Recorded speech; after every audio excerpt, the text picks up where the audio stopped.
The coffee maker should have been simple: water, grounds, button. Instead, it chose Tuesday morning at 6:47 a.m. to spray scalding liquid across my kitchen counter, soaking the stack of demo CDs I'd left there overnight.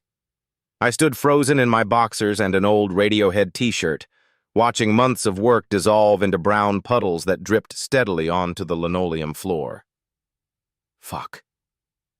The word came out as barely a whisper, which somehow made it worse than if I'd screamed it. I grabbed a dish towel and started frantically dabbing at the CDs, but the damage was already done. The carefully labeled cases were warped beyond recognition, their contents ruined by my ancient coffee maker's mechanical rebellion.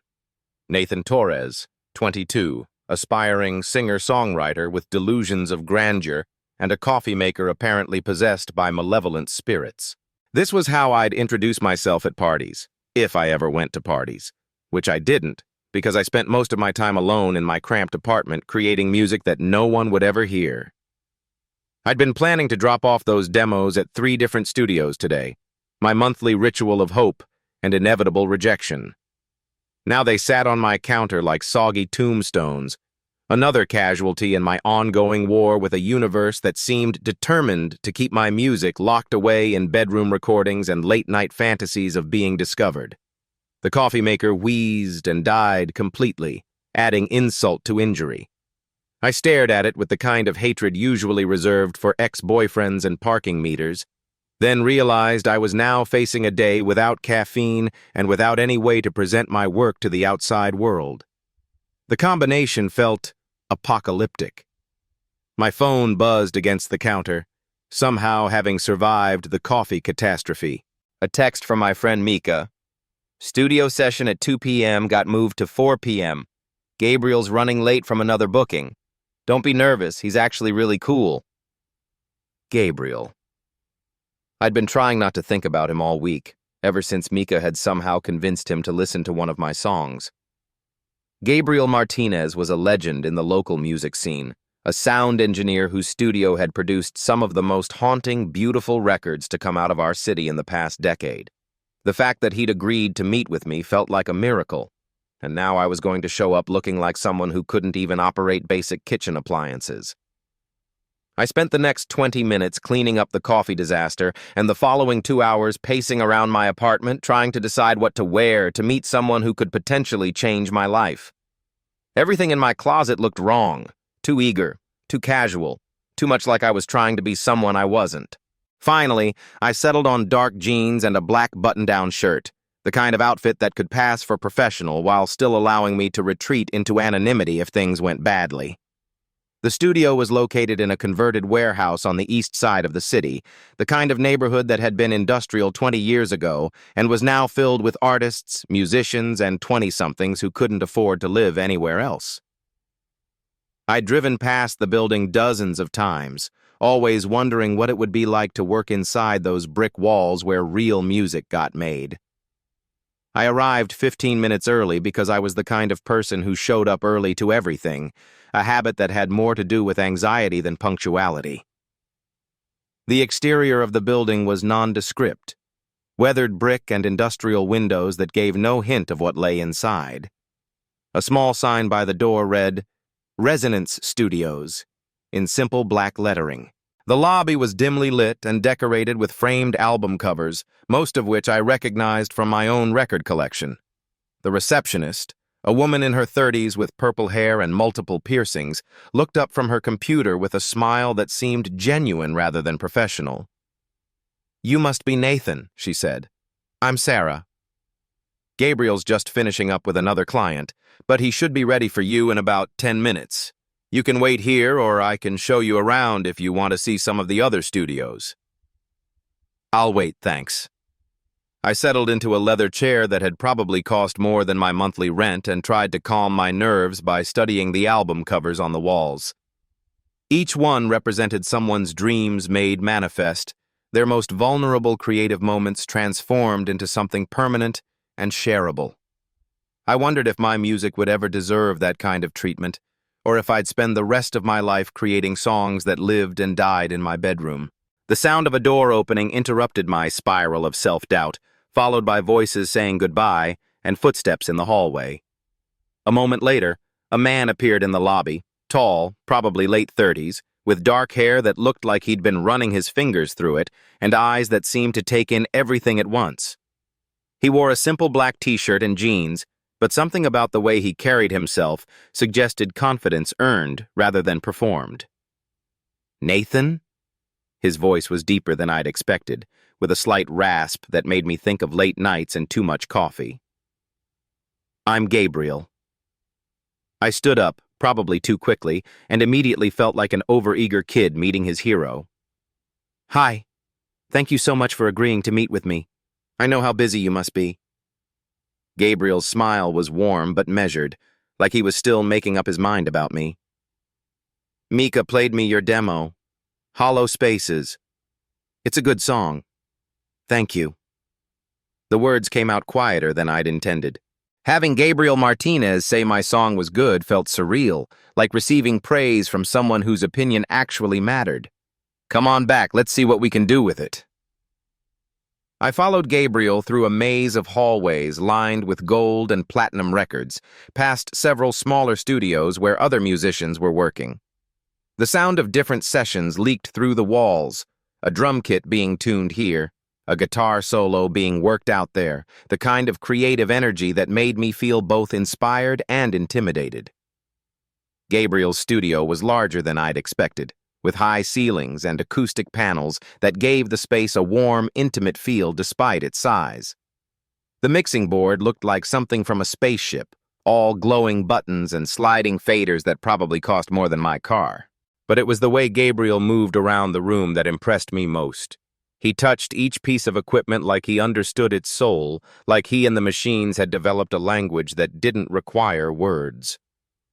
"So," he said, settling behind the mixing board and gesturing for me to take a seat in a nearby chair, "Mika tells me you've been writing for a few years, but this is your first time in a professional studio."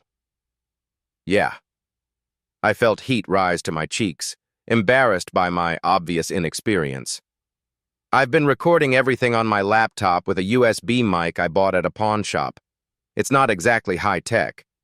Some of the best songs I've ever heard started with cheap equipment and big dreams." Gabriel's eyes met mine, and there was something in his expression that made me feel less like a fraud and more like someone with untapped potential. "The equipment doesn't make the music. The person does." He queued up my demo track, the one I'd agonized over for months before finally working up the courage to let Mika hear it. Listening to Hollow Spaces through Gabriel's monitor speakers was like hearing it for the first time. Every nuance was clearer, every emotion more present. My voice sounded vulnerable and raw in a way that made me want to hide and proud at the same time. When the song ended, Gabriel leaned back in his chair and studied me with an intensity that made me fidget. "The production is rough, but the song is there. Your voice has something most singers spend years trying to find." "What's that?" "Honesty." The word hung between us, simple but weighted with meaning. You're not trying to sound like anyone else. You're just trying to communicate something that matters to you, and that comes through in every note. I felt like Gabriel could see through me, past all my carefully constructed defenses to the lonely kid who wrote songs in his bedroom because he didn't know how else to process the world. It was terrifying and exhilarating at the same time. "Would you like to try recording it properly?" Gabriel asked. "See what it sounds like with decent equipment and some actual production?" The question felt like a gift I wasn't sure I deserved. "Are you serious? I mean, I don't have much money for studio time. Let's not worry about money right now." Gabriel was already moving around the studio, adjusting microphones and pulling up fresh tracks on his computer. "I'm curious to see what happens when we give your songs the treatment they deserve." The next 2 hours passed in a blur of technical adjustments and creative discoveries. Gabriel positioned me in front of a microphone that probably cost more than my monthly salary and spent 20 minutes finding the perfect placement, the sweet spot where my voice would be captured with maximum clarity and warmth. Every detail mattered to him, the angle of the mic, the height of the stand, even the way I was standing. Relax your shoulders, he said, moving behind the mixing board. You're holding tension in your neck, and it's affecting your breathing. I tried to follow his advice, but being in a real studio with someone whose work I'd admired for years was making me more nervous, not less. Gabriel seemed to sense this, because he started talking me through the technical aspects of what we were doing, his voice calm and reassuring as he explained how the compressor would even out my vocal dynamics and how the reverb would add space without making me sound distant. The goal isn't to make you sound perfect, he said, adjusting levels on the board with practiced precision. It's to make you sound like the best version of yourself. When I finally sang Hollow Spaces with full studio production behind it, the result was transformative. My voice soared over layers of subtle instrumentation that Gabriel added in real time, a distant piano, strings that swelled during the chorus, percussion that was felt more than heard.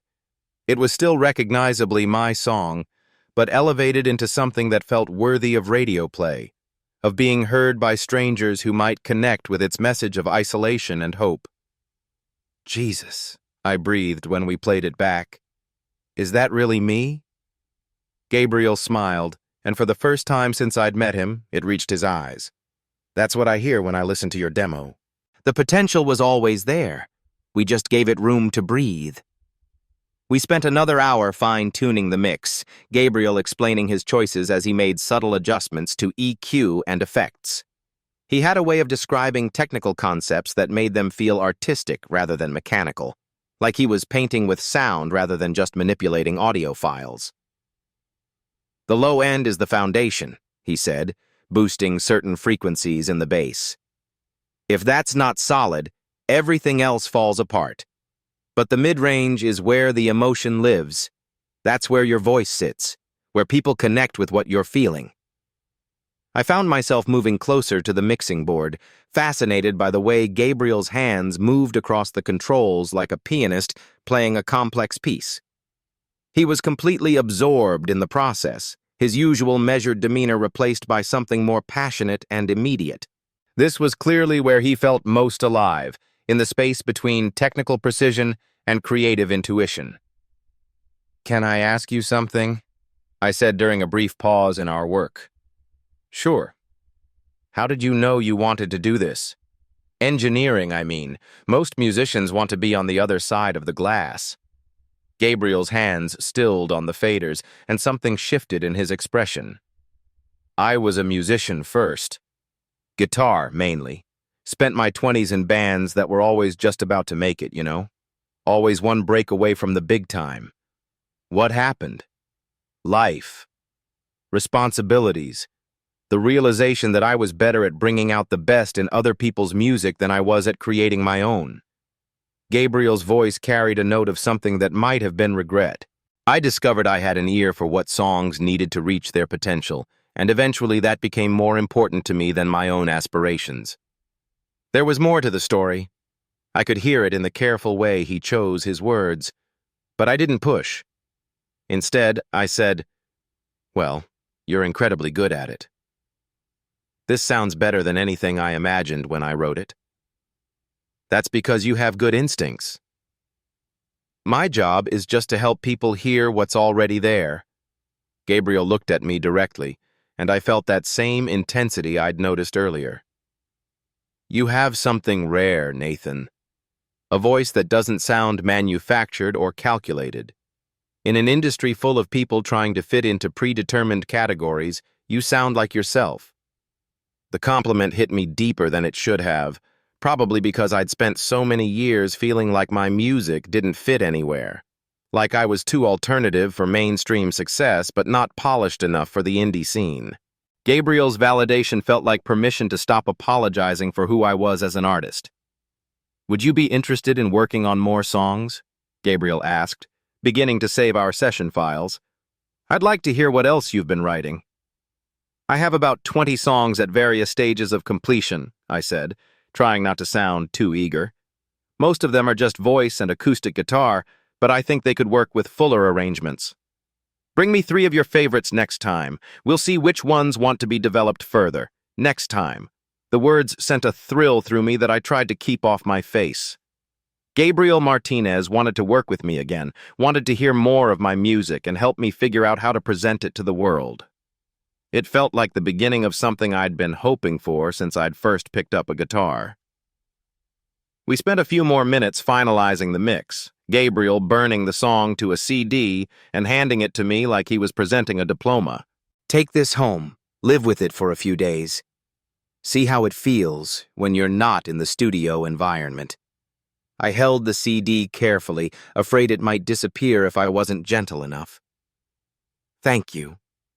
This means more than you probably realize. I think I understand more than you might expect.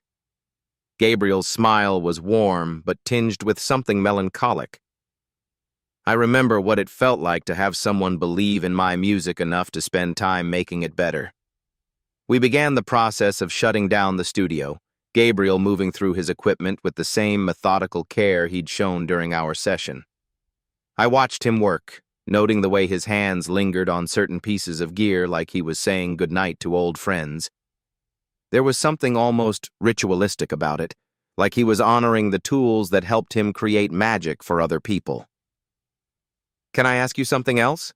I said as Gabriel powered down the mixing board. "Of course. Do you ever miss it, being on the other side of the glass?" Gabriel paused, his hand resting on a bank of faders. "Sometimes. Late at night, when I'm here alone working on mixes, I'll pick up my guitar and play for a while, just for myself, nothing that will ever be recorded or shared." "Why not share it?" "Because some things are meant to be private. Sacred, maybe." Gabriel looked around the studio, his expression distant. "I've learned that not everything beautiful needs to be commodified or turned into a product. Sometimes the most meaningful music is the stuff that exists just for the joy of creating it."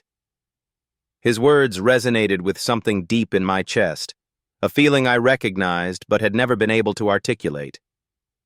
I used to feel that way about my songs, like they were too personal to share. What changed? I considered the question, surprised by how difficult it was to answer. Loneliness, I guess. I realized that keeping my music to myself wasn't protecting it. It was just another way of staying isolated. Gabriel nodded slowly, like he understood exactly what I meant. That's a brave realization. Most people spend their whole lives afraid of that kind of vulnerability. We finished shutting down the studio in comfortable silence, both of us seemingly lost in our own thoughts. Gabriel walked me to the lobby, where Sarah was packing up her desk for the day. The sun was setting outside the industrial windows, casting long shadows across the framed album covers and giving the space a warm, golden quality. "Same time next week?" Gabriel asked as we reached the front door. "Absolutely." I clutched the CD tighter, still amazed that it existed, that my song had been transformed into something worthy of Gabriel's attention. "And Gabriel, thank you. Not just for the studio time, but for understanding what I was trying to do with the song. Thank you for letting me be part of it." Gabriel's eyes met mine, and for a moment, the professional distance between us felt less defined. It's rare to work with someone who cares about music the way you do. I walked to my car in a daze, the CD tucked safely in my jacket pocket like a talisman. The drive home passed in a blur of streetlights and replayed conversations, Gabriel's words echoing in my mind like lyrics to a song I was still learning. "You have something rare. Your voice has honesty. It's rare to work with someone who cares about music the way you do." My apartment felt different when I let myself in, charged with possibility in a way that made my usual evening routine seem inadequate. I put the CD into my stereo system, a setup that suddenly felt laughably primitive compared to Gabriel's equipment, and listened to my song with fresh ears. It was undeniably me, but elevated into something I'd never imagined possible. Gabriel had found the essence of what I'd been trying to express and given it room to breathe, to exist as more than just bedroom recordings and private moments of creative expression. I spent the evening going through my collection of unfinished songs, trying to choose which 3 to bring to Gabriel next week. Each one felt too raw, too revealing, but Gabriel's words about honesty and vulnerability kept coming back to me. Maybe the songs that scared me most were exactly the ones that deserved to be heard. Midnight Confessions was about the crushing weight of secrets, written during a period when I'd been questioning everything about my identity and future. Empty Rooms explored the specific loneliness of being surrounded by people who didn't really see you. Static was my attempt to capture the feeling of being stuck between who you were and who you wanted to become, trapped in a space where forward movement felt impossible but staying still felt like death. All 3 songs were deeply personal, the kind of material that made me feel naked just thinking about sharing it. But Gabriel had responded to the honesty in hollow spaces. Maybe he'd understand these songs too, help me find ways to communicate their messages without losing their essential truth. I fell asleep that night with my guitar in my hands, playing through chord progressions and humming melodies that felt like prayers. For the first time in months, maybe years, I felt like I was moving towards something instead of just away from everything I didn't want. Gabriel had given me more than professional validation. He'd given me permission to believe that my music might actually matter to someone other than myself. The week passed slowly, each day feeling like preparation for something important. I practiced the 3 songs I'd chosen until my fingertips bled, refining arrangements and polishing lyrics that I'd previously considered finished. Everything felt significant now, weighted with the possibility that Gabriel might hear something worth developing in my amateur attempts at emotional excavation. I showed up to our second session 15 minutes early again, but this time my nervousness felt different. Excited rather than terrified, anticipatory rather than defensive. Sarah greeted me like an old friend, and when Gabriel appeared in the lobby, his smile seemed more immediate, less measured than it had been the week before. "How did the song feel at home?" he asked as we walked back to his studio. "Like something I could be proud of," I said, surprised by how easily the admission came. "I've played it for a few people and they all asked where I recorded it. When I told them here, they were impressed." "Good. That means the production is serving the song instead of overwhelming it." Gabriel began the familiar ritual of powering up his equipment. "What did you bring me this week?" I handed him a flash drive containing rough recordings of the 3 songs I'd chosen. "They're all pretty raw, just voice and guitar, recorded in my bedroom."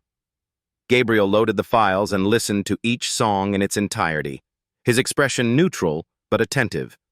I watched his face for any sign of reaction, trying to read the subtle shifts in his features as each song revealed its particular brand of vulnerability. Midnight Confessions, with its aching chord progressions and whispered vocals. Empty Rooms, with its building intensity and stark emotional landscape.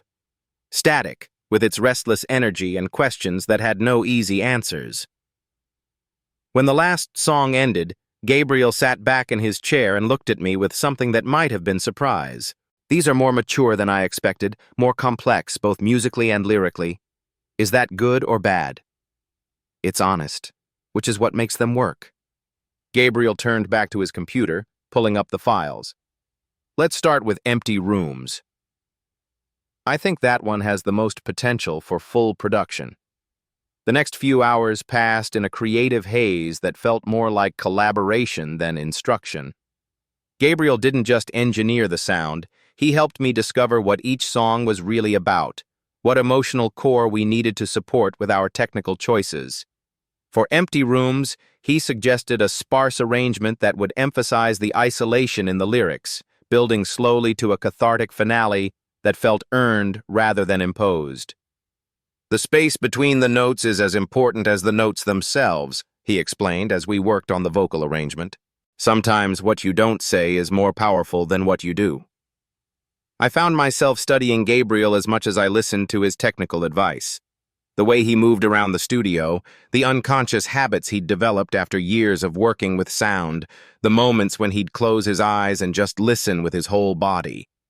He was completely in his element here, transformed from the polite professional I'd first met into someone passionate and intuitive and deeply connected to the creative process. Can you try that last verse again? Gabriel asked during our fourth take of the vocal. But this time, imagine you're singing it to someone specific. Someone who needs to hear these words. I closed my eyes and thought about all the nights I'd spent feeling invisible, surrounded by people but fundamentally alone. The words took on new weight when I sang them as communication rather than just expression, like I was reaching out to everyone who'd ever felt trapped in their own isolation. Beautiful, Gabriel said when I finished. That's the take. We spent another hour layering subtle instrumentation, piano that entered like whispered secrets, strings that swelled during the emotional peaks, percussion that felt like a heartbeat rather than a rhythm section. Gabriel worked with surgical precision but artistic intuition, each element carefully chosen to support the song's emotional architecture without overwhelming its essential intimacy. When we played back the finished version, I felt something shift inside my chest. This wasn't just my bedroom song anymore. It was a real piece of music, something that could exist in the world and potentially touch people who had never met me, but understood what I was trying to communicate. Jesus, Gabriel, I breathed. How do you do that? How do you hear what songs need? Gabriel smiled, but there was something wistful in his expression. Practice. Lots of years listening to what makes music work, what makes people respond to certain sounds and arrangements. But it's more than that. It's like you understand what I'm feeling when I sing these songs. The observation hung between us, more personal than our previous conversations had been. Gabriel's hands stilled on the mixing board, and when he looked at me, I saw something vulnerable in his eyes that he usually kept hidden behind his professional demeanor. Maybe I do, he said quietly. Maybe I recognize something in your music that reminds me of feelings I used to have. Used to have. Gabriel was quiet for a long moment, like he was deciding how much to reveal. When I was your age, I wrote songs about loneliness and isolation too. About feeling like I didn't fit anywhere, like the world was full of connections I couldn't quite access. What happened to those songs? I grew up, got practical, learned to channel those feelings into helping other people express theirs instead of dwelling on my own. Gabriel's voice carried a note of something that sounded almost like loss. It seemed safer somehow. Less vulnerable.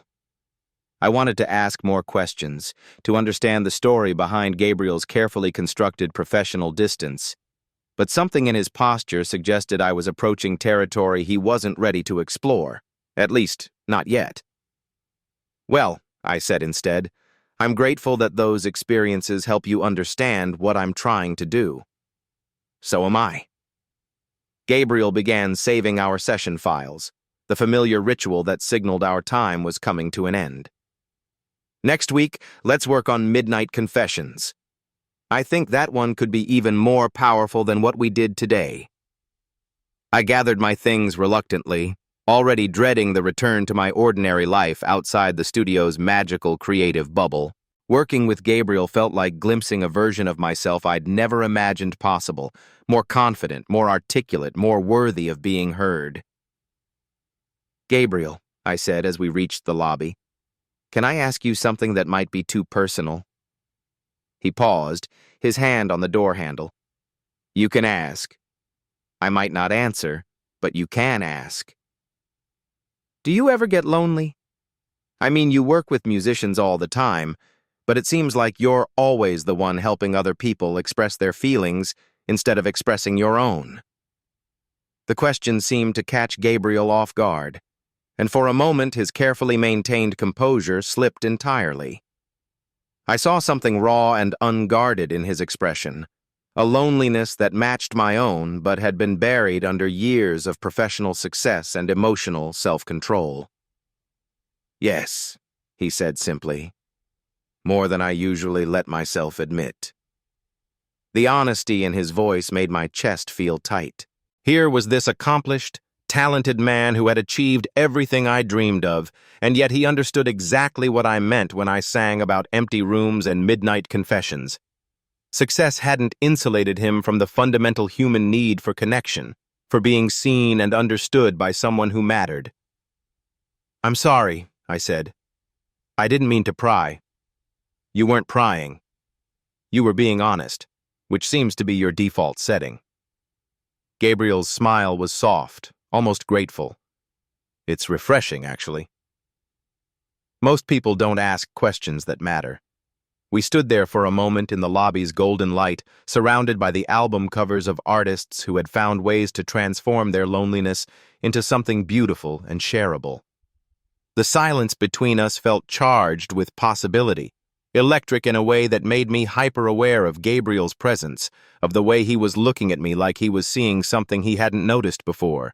"I should let you get home," Gabriel said eventually, but he made no move toward the door. "Yeah," I agreed, not moving either. "It's getting late."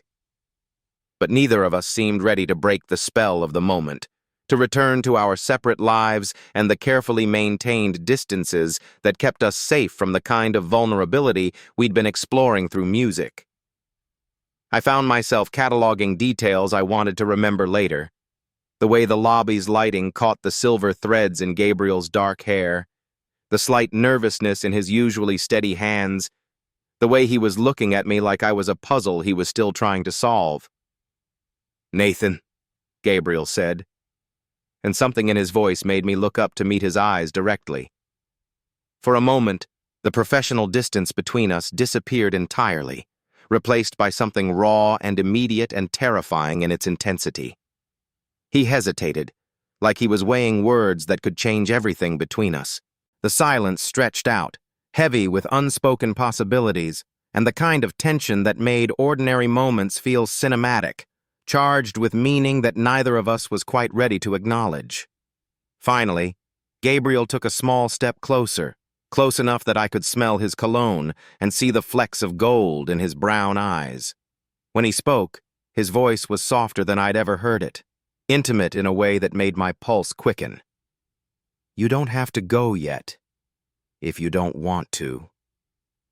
My lonely older neighbor changed my life. Forever. Gay Story, Part 2. You don't have to go yet, if you don't want to. The words hang suspended in the amber light of his living room like dust motes caught in a sunbeam, delicate, trembling, impossibly fragile. Richard sits on the edge of his burgundy leather couch, hands clasped so tightly in his lap that I can see the white of his knuckles from where I stand by his front door.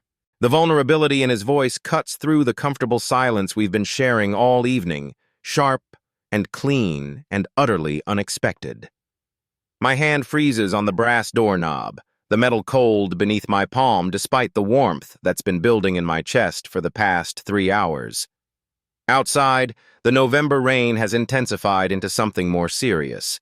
Fat droplets painting abstract patterns down his windows, the kind of storm that makes you grateful to be somewhere safe, somewhere warm, somewhere that feels like it might become home if you're brave enough to stay.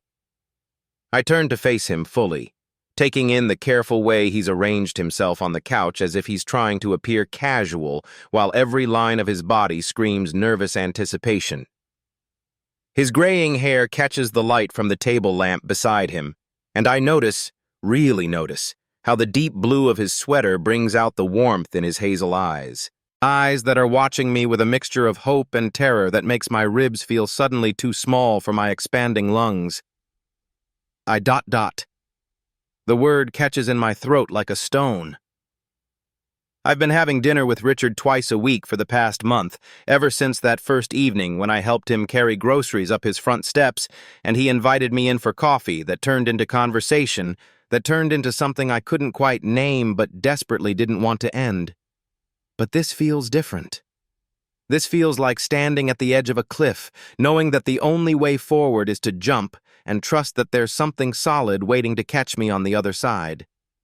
The silence stretches between us, filled with all the things we've been carefully not saying, all the glances that have lingered a heartbeat too long, all the moments when our hands have almost touched over shared plates and wine glasses. I can hear the rain drumming against the roof with increasing urgency, and somewhere in the distance, thunder rumbles like the world clearing its throat before speaking some fundamental truth. we're not quite ready to hear. The weather's getting worse, he adds quietly, and we both know it's an excuse. My apartment is less than 15 minutes away, and I've driven in far worse conditions than this. But excuses are sometimes the gentlest way to offer what we're too frightened to ask for directly, and I find myself grateful for his careful kindness, even as my heart hammers against my chest like a caged bird.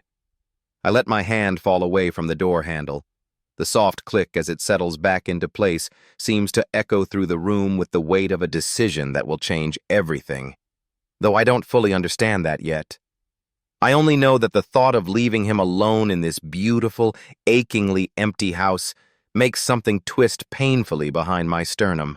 Okay, I hear myself say, my voice smaller and more uncertain than I intended. I'll stay for a while longer. The relief that washes over his face is so profound it's almost physical, like watching someone who's been holding their breath for decades finally allow themselves to exhale. He runs a hand through his salt and pepper hair, disturbing its careful arrangement, and I find myself wanting to smooth it back into place, to touch him in some small way that might bridge the careful distance we've been maintaining.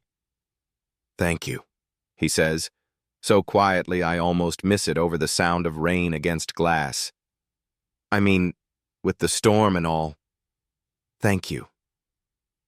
I walk back toward the living room. But instead of returning to the armchair where I'd been sitting earlier, I find myself gravitating toward the opposite end of his couch, close enough to feel the warmth radiating from his body, but far enough away to maintain the illusion that this is still just neighbors being neighborly. Still just two people sharing an evening and some good wine and conversation that happens to run deeper than either of us expected. The leather cushions sigh softly as I settle in, and suddenly I'm hyper-aware of every small sound. The whisper of fabric against fabric as I adjust my position, the rhythm of our breathing that seems too loud in the newly quiet room, the distant rumble of thunder that grows steadily closer with each passing minute. Can I get you something? He's already starting to rise, eager for a task, somewhere to direct the nervous energy that's practically crackling in the air between us. More wine? Coffee? I think I have some brandy somewhere. Whatever you're having, I say, grateful for the momentary reprieve, the chance to collect myself while he busies himself in the kitchen. He nods and disappears through the doorway, leaving me alone with the weight of my decision and the growing awareness that staying means more than just waiting out the weather. I can hear him moving around, the soft clink of glasses, the whisper of cabinet doors opening and closing, the gentle sound of liquid being poured. Domestic sounds that paint pictures in my mind of what his evenings usually look like when there's no one here to share them. Does he eat dinner standing at the kitchen counter, too tired or too accustomed to solitude to bother with the formality of setting a proper table? Does he fall asleep on this very couch, some mindless television program providing the illusion of company while the house settles into silence around him? When he returns, carrying a small wooden tray with 2 snifters of what looks like expensive cognac and a plate of dark chocolate that I know he bought specifically because he remembered me mentioning I liked it, I notice the slight tremor in his hands. It could be nerves, or it could simply be the natural consequence of a man in his late 40s who spends most of his time alone, unused to the particular kind of attention that comes with wanting to impress someone, wanting to be seen as worthy of their time and presence. Hennessy, he says, setting the tray down on the coffee table between us with practiced care. I've been saving it for, well, I suppose I've been saving it for something like this. Something like what? I ask, accepting the glass he offers me and noting how our fingers brush in the exchange. A moment of contact so brief it might have been accidental, except for the way he goes very still when it happens, as if that small touch has sent electricity racing through his nervous system. He settles back into his end of the couch, cradling his own glass between both hands like he's drawing warmth from it, or perhaps courage. Something worth celebrating, he says after a moment, or maybe just something that feels real. The honesty in his admission makes my chest tight with recognition. I know that feeling, the sense that most of life is happening at a remove, that you're going through the motions without ever quite connecting to anything or anyone in a way that matters. It's why I've found myself looking forward to these dinners with Richard more than I probably should. Why I've started taking the long way home from work just so I might catch a glimpse of him in his garden or see the warm glow of lights in his kitchen windows. This feels real, I say quietly, taking a small sip of the cognac and feeling it burn warm and smooth down my throat. He looks at me then, really looks at me, and I see something flicker across his features that might be hope, quickly tempered by the kind of caution that comes from years of disappointment, years of learning not to expect too much from moments like this. "Does it?" he asks. Because sometimes I feel like I'm so out of practice with connection, that I can't tell anymore what's real and what's just wishful thinking. "You're not out of practice," I tell him, surprised by the firmness in my own voice. "You're just careful. There's a difference." He's quiet for a long moment, staring down at the amber liquid in his glass as if it might contain answers to questions he's afraid to voice. Outside, the wind picks up, sending tree branches scratching against the windows with desperate fingers, and I realize that the storm isn't just passing through, it's settling in for the night, wrapping itself around this house like a cocoon. "Can I tell you something?" he says finally, his voice so soft I have to lean forward slightly to hear him. "Of course. I've been alone for so long that I'd almost convinced myself I preferred it that way. That solitude was a choice rather than a circumstance, that I was better off not having to navigate the complications of caring about someone else, of letting someone else care about me." He pauses, takes a sip of his cognac, and I wait, sensing that there's more he needs to say, that this confession is costing him something precious and fragile. "But then you started coming over for dinner," he continues, still not meeting my eyes, "and I remembered what it felt like to look forward to something, to have someone to cook for besides myself, to share the little moments that make up a day. And I realized that I haven't been choosing solitude at all. I've been hiding from the possibility of rejection, from the risk of caring about someone who might not care back." The vulnerability in his words hits me like a physical blow, and I have to set my glass down on the coffee table because my hands are suddenly unsteady. How long has he been carrying this weight, this certainty that he's somehow unworthy of love, of connection, of the simple human comfort of being known and chosen by another person?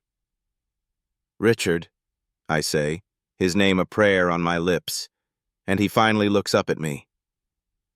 "I'm sorry," he says quickly, misreading the emotion in my voice. "I don't mean to make you uncomfortable. You're not making me uncomfortable," I interrupt, shifting closer to him on the couch without conscious thought. "You're making me sad." "Sad?" "Sad that you've spent so long believing you don't deserve to be cared about. Sad that someone as kind and thoughtful and genuinely good as you are has convinced himself that he's better off alone." He stares at me for a long moment, and I watch as something shifts in his expression, surprise giving way to something that might be the beginning of hope. "You think I'm good?" he asks, and the question is so guileless, so genuinely uncertain, that it breaks something open in my chest. "I think you're extraordinary," I say, and mean it with every fiber of my being.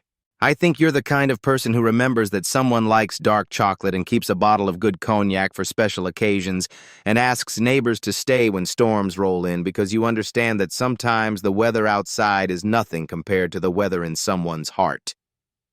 His breath catches, and I see his eyes grow bright with unshed tears. "Ethan." Hearing him say my name, really say it, not just as a greeting or pleasantry, but as something precious, something to be savored, sends a shiver down my spine that has nothing to do with the storm outside. The careful distance we've been maintaining suddenly feels like a chasm that needs to be bridged, and before I can second-guess myself, I'm reaching out to cover his hand with mine. The contact is electric, sending warmth racing up my arm and settling somewhere deep in my chest. His skin is warm and slightly rough, the hands of someone who works in his garden on weekends and still sometimes forgets to wear gloves. I feel him go very still beneath my touch, as if he's afraid that moving might break whatever spell has settled over us. Is this okay? I ask, my voice barely above a whisper. Instead of answering, he turns his hand over beneath mine, palm to palm, and threads our fingers together. The gesture is simple, innocent even, but it feels like the most intimate thing I've ever experienced. We sit there in silence for a moment, hands clasped, both of us staring down at the connection between us as if we can't quite believe it's real. I haven't held someone's hand in 3 years, he admits quietly. The confession makes my heart clench with sympathy and something else, something fierce and protective that makes me want to gather him close and shield him from all the loneliness he's endured, all the nights he's spent convincing himself that solitude is a choice rather than a wound. I'm glad it's mine, I tell him, squeezing his fingers gently. He looks up at me then, and what I see in his hazel eyes makes my breath catch. Wonder, yes, but underneath that, something deeper, a kind of recognition, as if he's seeing something in me that he'd given up hope of finding. The lights flicker as a particularly strong gust of wind rattles the house, and in that moment of uncertainty, I find myself shifting even closer to him. Not consciously, not as any kind of calculated move, but simply because he's warmth and safety and something that feels like home in a world that has felt cold and unfamiliar for far too long. The power might go out, he observes, but he makes no move to find candles or flashlights. Instead, he's looking at me with an intensity that makes my skin tingle with awareness. Would that be so terrible? I ask, surprising myself with my boldness. No, he says quietly, his eyes never leaving mine. I don't think it would be.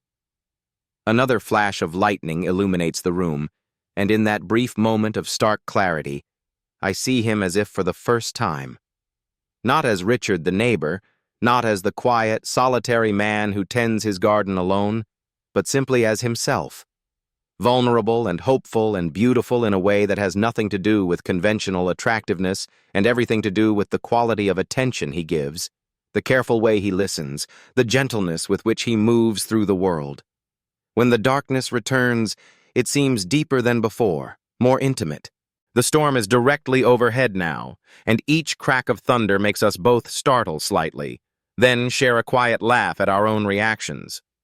But I notice that with each startling moment, we seem to drift closer together, like two people seeking shelter in the same safe harbor. Ethan? His voice is soft, uncertain. Yeah? Do you think it's possible that... He stops, frustrated with his inability to find the right words. I turn to face him more fully, close enough now that I can see the flecks of gold in his eyes, close enough to smell his cologne, something subtle and warm that makes me want to lean in closer still. Possible that what? He's quiet for so long, I think he might not answer. When he finally speaks, his words come out in a rush, as if he has to say them quickly or lose his nerve entirely. That someone like you could be interested in someone like me. That this isn't just pity or kindness or...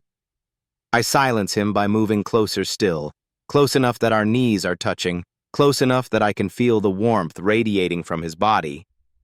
It's not pity, I say firmly, and it's not just kindness.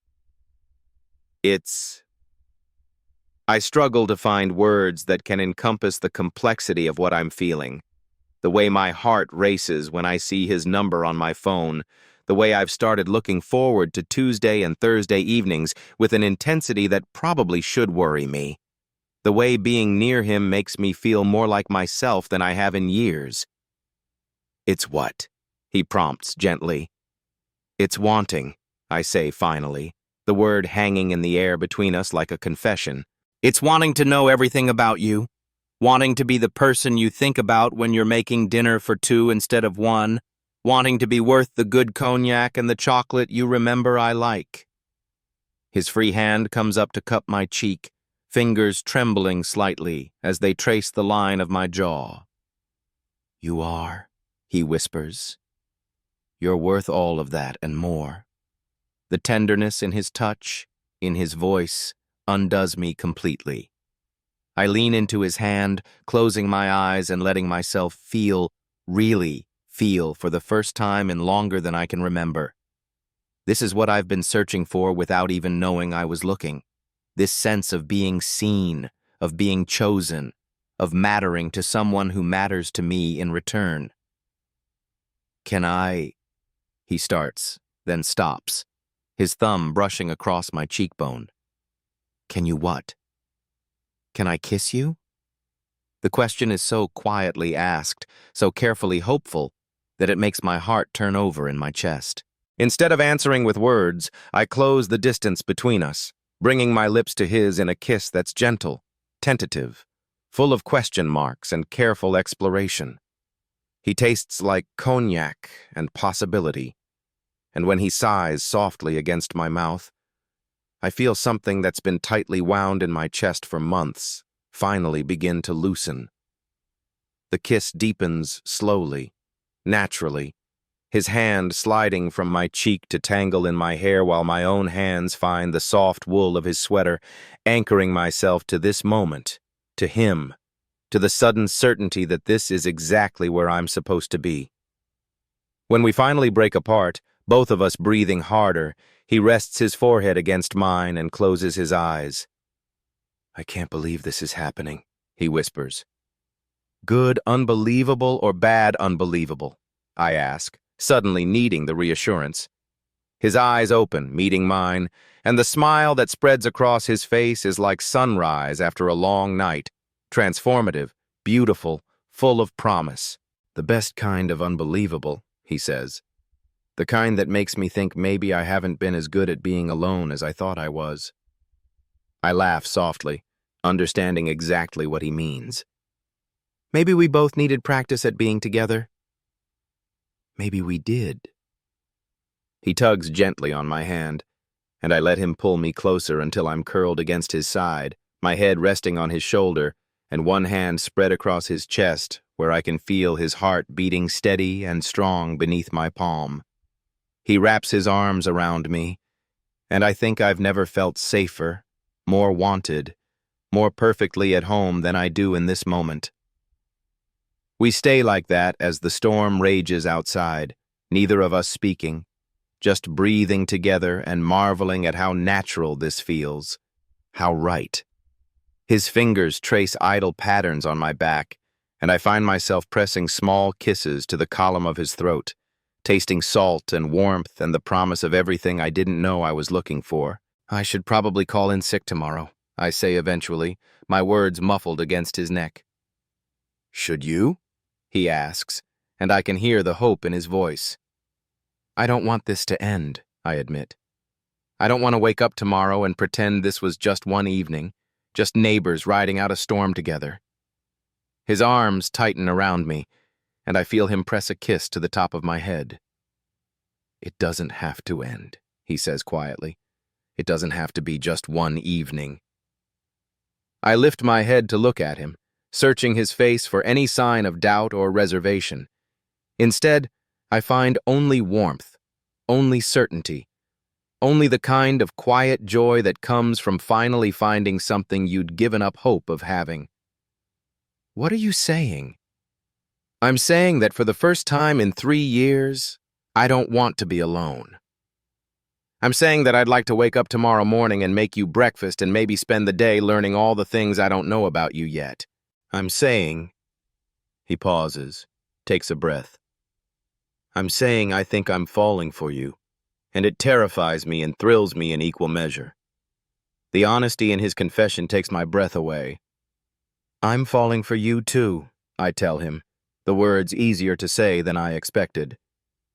Have been probably since that first dinner when you admitted you'd been practicing making risotto for a week because you wanted it to be perfect. He laughs, the sound vibrating through his chest. It was terrible risotto. It was perfect, I correct him. Not because it was technically perfect, but because it was made by someone who cared enough to practice, someone who wanted to give me something beautiful even if he wasn't sure he knew how. He's quiet for a moment, and when he speaks again, his voice is thick with emotion. I've never had someone see me the way you do. Then they weren't looking hard enough. The storm outside is beginning to move on, the thunder growing more distant and the rain settling into a gentler rhythm against the windows. But I'm not ready for it to end, not ready to return to a world where everything is uncertain and complicated. Here, in the circle of Richard's arms, with his heartbeat steady beneath my ear and his breath warm against my hair, everything feels possible. We drift towards sleep gradually, naturally, like two people who've been doing this for years instead of hours. The couch isn't really meant for two people to sleep on, but somehow we make it work, our bodies finding a comfortable arrangement that speaks to some deeper compatibility, some recognition that we fit together in ways that transcend the merely physical. Just before I lose consciousness entirely, I hear him whisper my name into the darkness, soft and wondering, as if he's still not quite convinced this is real. I want to respond, want to offer some reassurance, but sleep is pulling me under like a warm tide, and all I can manage is to press closer to his warmth and let myself be held. I dream of storms and safe harbors, of hands that know how to be gentle and voices that speak truth in the darkness. I dream of waking up to the smell of coffee and the sound of someone humming in the kitchen, of lazy mornings that stretch into afternoon, and the particular kind of happiness that comes from choosing to be vulnerable with someone who handles your heart like the precious thing it is. When I wake, the world outside is washed clean and gleaming with morning light. Richard is still asleep beneath me, his breathing deep and even, one arm wrapped protectively around my waist. For a moment, I just lie there and listen to him breathe, marveling at how different everything feels in the aftermath of our storm. I'd expected to wake up with second thoughts, with the familiar panic that comes from letting someone get too close too quickly. Instead, I feel settled. Complete in a way I haven't experienced since I was very young, maybe ever. Like something that's been out of alignment for years has finally clicked into place. Richard stirs slightly, his arm tightening around me before his eyes flutter open. When he sees me watching him, a slow smile spreads across his face that makes my heart skip. "Good morning," he says, his voice rough with sleep but warm with contentment. "Good morning," I reply, unable to keep from smiling back. "How did you sleep?" "Better than I have in years," he admits, reaching up to touch my face as if he needs to confirm that I'm real, that last night wasn't just some elaborate dream conjured by his loneliness. You! Like I was exactly where I belonged. Something in his expression goes soft and wondering at my words. "Ethan." "I meant what I said last night," I tell him, needing him to understand that this isn't just the euphoria of a first kiss, isn't just the high of novelty. About falling for you. About not wanting this to end. Even in the cold light of day? I lean down and kiss him, slow and thorough, tasting morning and possibility and the promise of something real taking root between us. When I pull back, his eyes are bright with unshed tears of happiness. "Especially in the light of day," I tell him. "The darkness made it easier to be brave, but daylight makes it real." He pulls me down for another kiss, and I can taste his smile against my lips. Outside, the world sparkles with rain and renewal, but inside, wrapped in each other's arms and the warm promise of whatever comes next, we have everything we need to weather any storm. The future stretches ahead of us, uncertain but no longer empty, no longer something to be endured alone. And as Richard holds me close and whispers plans for breakfast and lazy days and all the tomorrows we might share, I realize this is what hope feels like. Fragile as new growth, but strong enough to believe in, strong enough to build a life around. The storm has passed, but something infinitely more precious has taken its place.